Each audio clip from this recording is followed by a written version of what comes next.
At the end of morning or class meeting, I say, okay, guys, so here's the thing. You guys all know you got to talk to each other. I understand that. I respect that.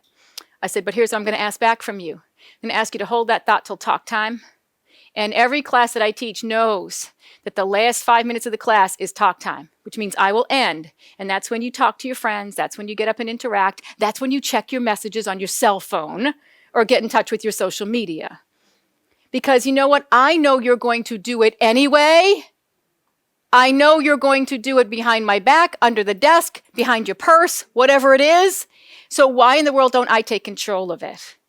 Because what I'm teaching you is that those things are okay, but there are certain social parameters and respectful parameters around that.